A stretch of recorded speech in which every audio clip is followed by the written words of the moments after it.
Welcome to today's program, and thank you for joining us. I'm C. Virginia Fields, former Manhattan Borough President and currently the President and CEO of the National Black Leadership Commission on AIDS, Incorporated. The mission of National Black Leadership Commission on AIDS is to educate, mobilize, and empower black leaders to meet the challenge of fighting HIV, AIDS, and other health disparities in their local communities. Today, I'm really excited that we will discuss the ways in which access to the ballot and access to health care may be linked, particularly when it comes to HIV/AIDS treatment, education, and prevention. The presence of both high HIV rates and strict voter ID laws in many southern states will be touched on, as well as the status of congressional bills to restore the Voting Rights Act of 1965 to full power. And our guest is Juan Luis Rodriguez. He is a representative from the Center for HIV Law and Policy. The center is a national legal and policy resource and strategy center that's working to reduce the impact of HIV on vulnerable and marginalized communities and to secure the human rights of people affected by HIV. Juan Luis, known as Papis Rodriguez, is a recent graduate of the Georgetown University Law Center. And while a student at Georgetown, he was involved with the International Women's Human Rights Clinic, where he collaborated with FIDA Kenya to develop the legal strategy for a test case to challenge laws violating the rights of children born out of wedlock and their unwed mothers. The case is currently in litigation in Kenya, and he previously interned with the center as well as the Impact Litigation Unit of Legal Aid South Africa. Juan Luis earned his BA with honors from the University of Florida, where he studied sociology, gender studies, and philosophy. So welcome once again, and thank you all so much for joining me today. And I'm going to ask you, Papis, and I may mess up your name sometimes. That's fine. Papis, I like that. You're getting it right. I'd like for you to provide us just a little about what your organization is doing. But before we do that, sort of setting the stage, let me just make a couple of comments that the right to vote and access to the ballot has been a key part of the civil rights movement, and it is still being waged here in 2016. And of course, during this time period, as we celebrate the life and legacy of Dr. Martin Luther King, one who fought so hard to get the Voting Rights Act passed back in 1965, and to see that the Supreme Court struck down one of the key provisions of this act back in 2013, addressing federal oversight in states with a history of racial discrimination, Section 5. That gave the government the right to pass or to approve any changes in the voting rights in those states that were known to discriminate. But back in 2013,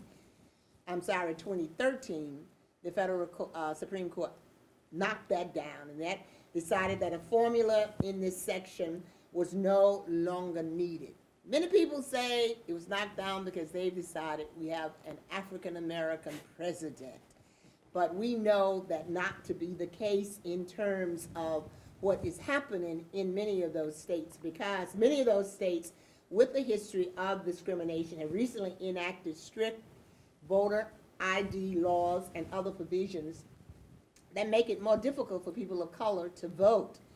And we're very concerned about that, and that's why we wanted to begin to take a look at what might be a possible link between those states that are imposing these stricter voter ID laws with people who are living with HIV and or just need access to care. So to start us off, though, I'd like for you to talk a little about HIV criminalization and how it affects individuals with HIV, which also gives you a chance to tell us a little bit more about the center. And by the way, how long have you been at the center? Just since late August, really. Wow, yeah, so you're a newbie. Yeah, I just graduated from law school, so still getting my feet wet. Well, welcome, and I can't think of a better person to work with than that Catherine Hanson. Oh, she's amazing. Awesome. She goes at it and she doesn't let it loose until she get results. So you are in a great place to learn, to grow, as well as to contribute. So first, why don't you tell us a little about the center itself, and then we'll talk about HIV criminalization and how it affects individuals living with HIV/AIDS. Sure. So the center works, and really you gave a pretty great introduction to what we do. But the Center for HIV Law and Policy works really to combat discrimination. HIV is obviously a medical issue, but we're looking at more of the legal, the social aspects of what it means to be living with HIV in the United States. And so, like you said, criminalization is a big part of that. And for those that may not know, HIV criminalization, when we talk about that, we're referring to the idea that there are certain acts that are either perfectly legal or maybe misdemeanors or relatively minor crimes when done by someone not living with HIV. And so we're talking about things like spitting with someone, getting into a fight with someone, having consensual sex with someone. All of a sudden, if you're living with HIV, those things can be major felonies. I think our viewing audience will be quite surprised to hear that 30 years or more since we became aware through the Center for Disease Control about HIV, how it is transmitted, that people are still believing now that one can become infected through a person who might be living with HIV or AIDS by being spat upon. Yeah, it's really unbelievable, and it's not just that. It's also provisions dealing with consensual sex. Tell us a little about that, because I've been reading about that one. Consensual sex, and the person didn't tell the person with whom they're having sex with that they were positive. That's right. That's right. But they had consented to the relationship. The sexual act, right. Sexual act. And so you're talking about situations in which, the responsibility of safe sex all of a sudden is now put on the person living with HIV.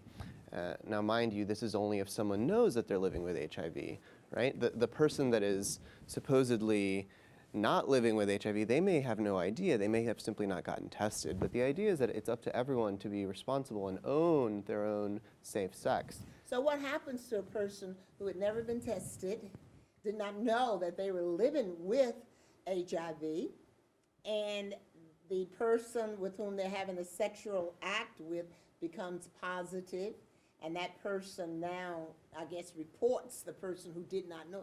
What happens to the individual? Well, that's where we start to get into some of the dangerous aspects, really, even apart from the individual aspect, but really on a public health scale of HIV criminalization.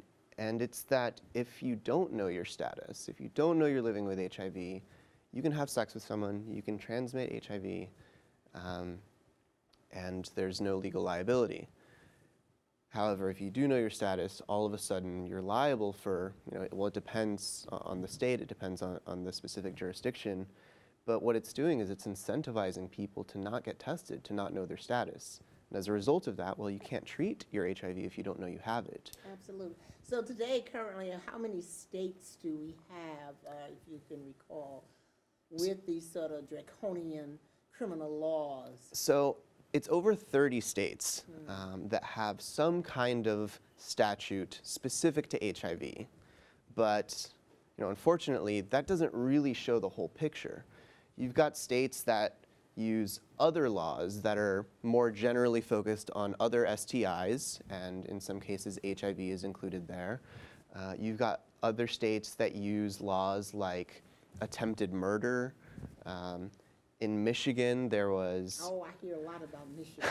there's a lot going I on hear there. that They are really off the chart. But someone was charged there under a bioterrorism law because Because they have HIV. because their blood, their semen, bodily fluids are considered this dangerous weapon. And so even in states where there may not be these HIV-specific criminal laws, that doesn't mean that someone living with HIV is totally immune from liability. So I think our interest in looking at possibly the link between access to the ballot and access to health care becomes even more important Absolutely. in terms of encouraging testing, getting people linked to care. So how would you say, do you think that, speak on the link between access to the ballot and access to health care? Right. Well, that link is undeniable, and I think it's kind of interesting to look at it because really there's kind of a double layer. And what I mean by that is that access to the ballot and restrictions on access, that is a symptom much in the same way that access to care, access to health care, is a symptom of things like racism, things like homophobia and transphobia, poverty, but at the same time, it's something that causes a lot of issues between access to care, access to the ballot, that is, causes further issues in access to care, and in many ways exacerbates it. For example, when we talk about HIV criminalization, it drives people away from care. When we talk about sexual health literacy and what we're teaching our youth, and by the way, there are problems with the school-to-prison pipeline there as well. When we talk about mass incarceration, when we talk about healthcare generally, being able to afford and access healthcare, I mean, the two are linked inextricably. And so, of course, when you limit access to the ballot, you're essentially silencing, in a very systemic way, entire swaths of the population. And when you look at some of these restrictions, it's very clearly focused on particular people. And I, of course, became very interested in looking at this as a person who was very active during my growing up and continue to be in the civil rights issues. And looking at these states where they are restricting access through requiring voter identification cards, through eliminating or significantly decreasing the number of hours for early registration, through other means such as changing polling sites and not informing people. And then when people go to those polling sites, they're told they cannot vote because they no longer at that address or some other, voting hours, exactly, voting absentee hours, ballots. right? And when we look at those states and we look at the rates of HIV and the fact that some of these same states are the ones that refuse to expand Medicaid, and Medicaid is one of the largest sources for funding medications for persons who are living with HIV, there is a direct link. And I think it is something that those of us who are working in the field must call attention to and encourage people about voting. Absolutely. And that's, I think, perfectly a perfect illustration of what I mean when I say they're symptoms of the same thing, right? It's all the same political force. And to speak a little bit towards one of the restrictions you mentioned, the photo ID restrictions. Looking back at the Section 4 of the Voting Rights Act that was invalidated, which has essentially nullified Section 5, which granted the pre-authority. Right now we've got the Voting Rights Amendment Act going through, well, hopefully. Languishing in Congress right now. Absolutely. And I'm glad you mentioned that, because as far as our advocacy, I think we have to try to force at least the Judiciary Committee to have a hearing. Right. But looking at it in the best possible light, as it's written, the bill makes an exception for photo ID restrictions. So let's say the bill as written now goes through the House, goes through the Senate, is signed into law, and of course we know the chances of that actually happening as I've described it. But let's say that happens. The text of the bill, the then law, I guess, at that point, the text of the law wouldn't prohibit, or rather wouldn't grant authority for federal oversight in jurisdictions that enact photo ID restrictions. That's not a trigger. And so, best case scenario, we've still got some loopholes. And I think that's a big problem. But, that goes along with having to be realistic in the legislation. And again, it all comes down to who we put in office. Absolutely, and I think certainly for our viewing audience, just to say, again, we're speaking about the fact that the Voting Rights Act that was passed in 1965 is up for reauthorization, and it is languishing in Congress. They have not reauthorized it, and if it is not reauthorized, that could start a whole new process around the right to vote in this country in this day and age. Absolutely. I find that incredible. Yeah, it's, I think it's one of the biggest indicators that unlike what many people in our country want to be the case and want others to believe, we're not in a post-racial country at all. And that seems so obvious to so many people that are affected by these kinds of laws, but unfortunately that hasn't translated to gains necessarily. And I think the other thing that we have to be open and aware, and this is nonpartisan statement, but I am a Democrat, and that's just that. But I think that all of our viewing audience, irrespective of party affiliation, really must take a look at what is being said by all of the candidates with respect to the Affordable Care Act. We know that there's still efforts to try to eliminate it, and even some candidates who are running have said that they would do away with it. All of that has to be looked at within the context of voting, restrictions on voting, care for people living with HIV, as well as other health needs and disparities. And I think this is a very, very important time to have these discussions. What do you think? Absolutely. Unfortunately, what we're looking at, again, and it's the same people being disproportionately affected. It's people of color largely. It's those in poverty. It's oftentimes youth, and specifically homeless youth.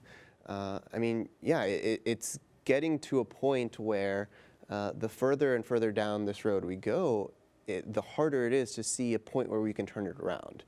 And so, of course, without access to the ballot, state legislatures, which have a huge say in our political climate, state legislatures have a very specific makeup. Congress has a very specific makeup.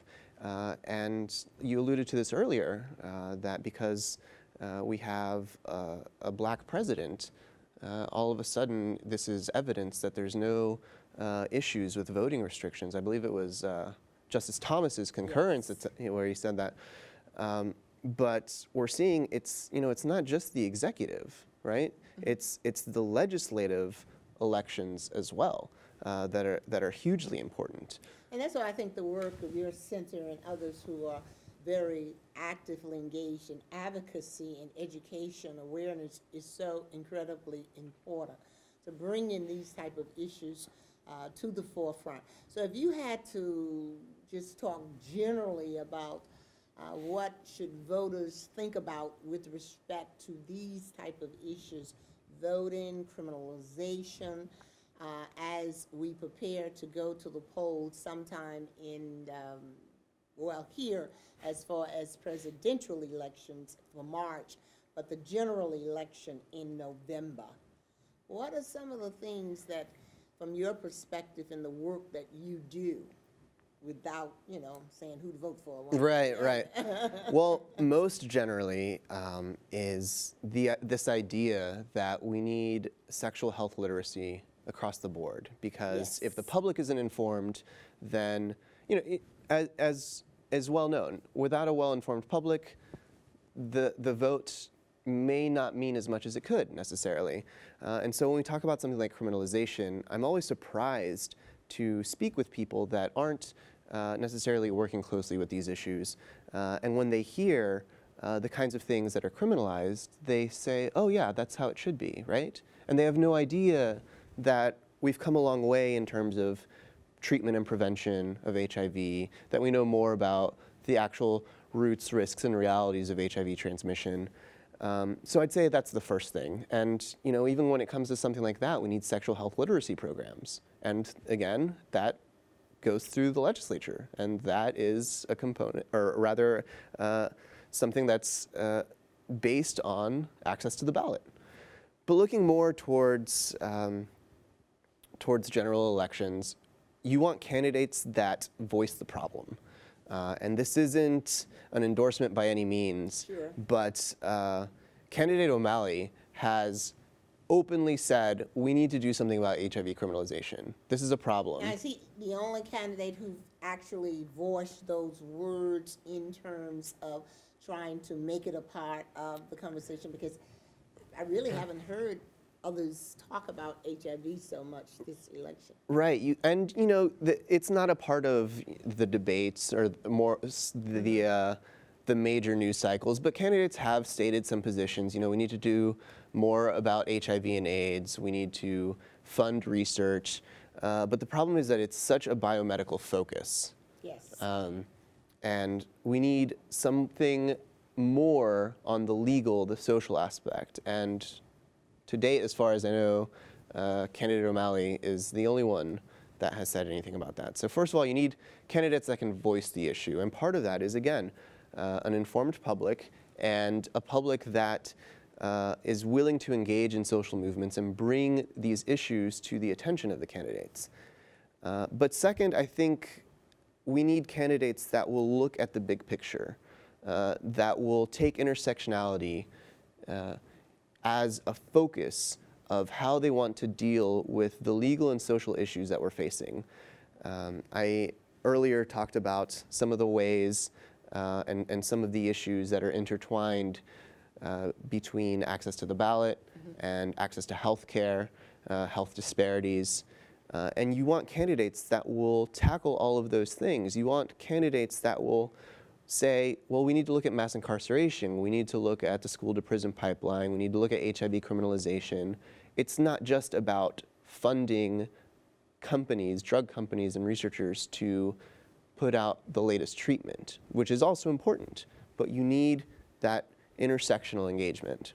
Well, you have certainly outlined some things that are so important that we should do. We've got to get busy because, this is the election year. And one of the reasons I like this Manhattan Neighborhood Network is because they bring these issues to the public from many different voices and many different perspectives.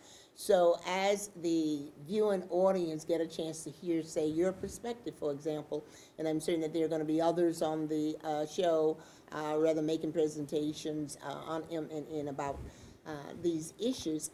But no matter seemingly our talking about this, and when we look at the outcomes of elections, for example, New York State has one of the highest low voter turnout records in the country. On national elections, statewide, as well as local. I don't remember the specific of all of the percentages, but we don't have a good voting record right here in New York State. I was glad to hear our governor recently talk about the fact of trying to make it possible for people when they get their driver's license or get them renewed, et cetera, that they will also be registered.